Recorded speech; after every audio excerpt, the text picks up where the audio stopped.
This box has been added. It's an option, and it has search 1, search 2, loop, and tail adjustments are done from this box. And they're no longer done here. So these switches here for tail, loop, search 1 and 2 have no function right now. The function is here in this box. Okay, this is a 4522. By pressing the stitch button on the chessman, we can see here that this light's flashing. That indicates that we're in standard bond setting. And what I'll do is a couple bonds here. Oh, I had it in manual mode, so what I'm going to do is switch it to make sure it's in a semi-automatic mode. I'm at search 1. Create the bond. It's now at loop. Move the chessman and position the work holder. Let's go to search 2. I'm going to readjust it here by using this box on the upper right hand side. Okay, we've got a bond there. It's fine. Search 1. Loop, and I can adjust the loop from the box up here on the right. You can see the bond head moving up and down. Search 2. That's the bond. If you need to adjust power or time or force for either bond 1 or bond 2, it's over here on the left hand side. You got these knobs here, potentiometers. And that's how you would adjust your bond settings. I'll go ahead and do another semi-automatic bond.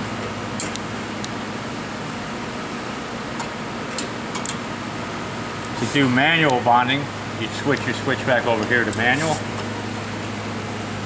and you use this lever here to move the Z head. You can see the bonding head is moving as I move the lever up and down. This is manual bonding. You use the chessman again to reposition. So let's go ahead and do a manual bond.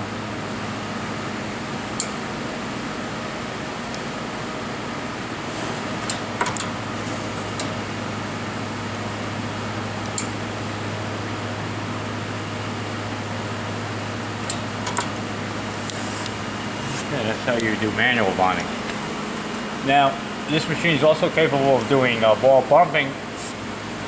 To set the machine up for ball bumping, you'd press the reset button here on the right hand side and press both the stitch and the bond button on your chessman. Release the reset and wait for the second light to go out. Now it should be set for ball bumping. And to check that is you press the stitch button and you can see 1 and 2 are flashing. Indicates that it's in ball bumping mode. And here we're just going to put a ball bump down, and it's again I'm in manual mode. I can do it in manual mode too. Here we'll show you it in manual mode first. Just come down. So it puts the ball down and it creates another ball. That's called ball bumping.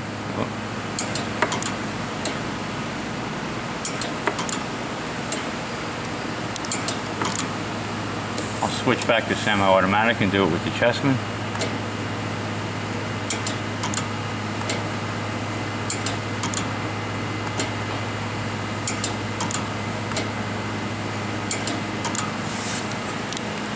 Okay, and the third thing would be the does tab or pointing. And to do that again, you press the reset button, hold the stitch button here, release the reset, wait for the second light to go out on the reset. And then we'll check the setting by pressing stitch. You see bond 2 is flashing, so we're in tab mode.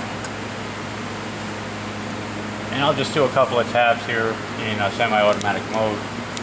It's not really set up correctly for it, but just to demonstrate that the machine does operate.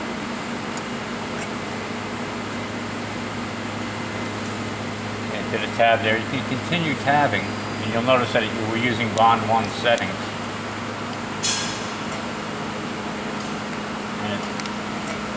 After the tab bond, it'll move up to loop height. In order to get out of that, you press the stitch one. Now the head's back up at reset position. To do it in manual mode, I can switch the switch to manual Z. something wrong there.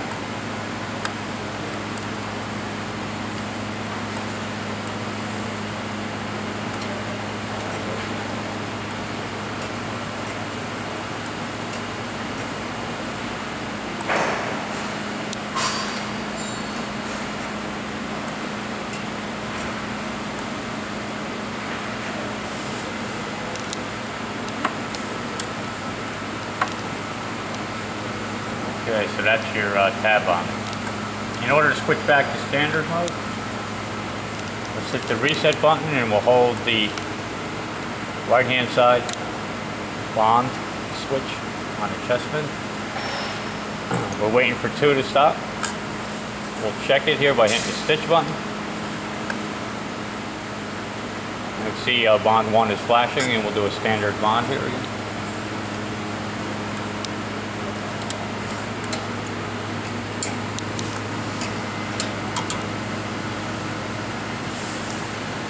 Okay, the wire had come out when I was doing a tab on. I just want to demonstrate this. The NEFO is capable of determining whether or not the bond was formed correctly, and here it's showing that there was an open, so no ball was formed.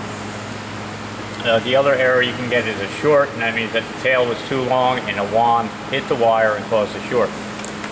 So in this case, I'm going to need to repair the wire so we can start bonding again. I'll show you how to do that. Okay, I'm going to show you how to recover from the open ball false error we have. There's no wire in the tool right now, so I'm going to open the clamps. The clamps can be opened through this clamp switch. I'm going to bring the wire down through the capillary.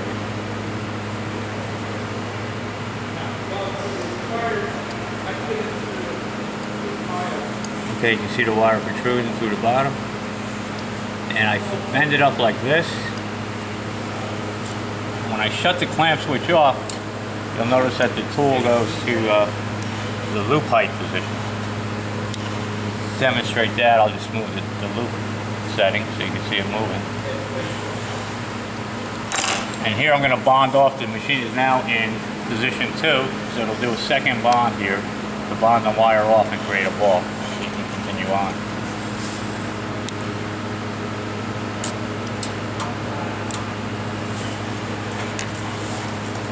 Okay, you can see the false went out here. And now we can continue on with bonding, standard mode.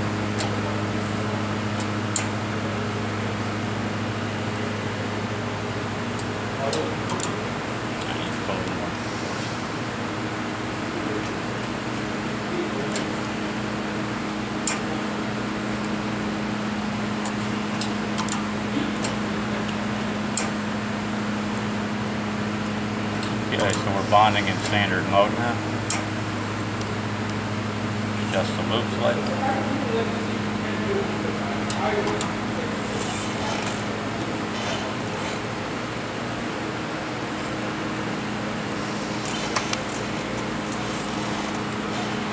Okay, so again we got an open showing here because the ball was not formed. I'll need to repair it one more time.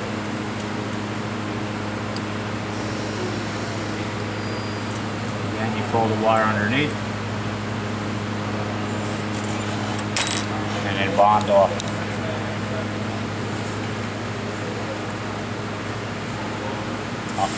Clamps need to be closed. You're at loop position.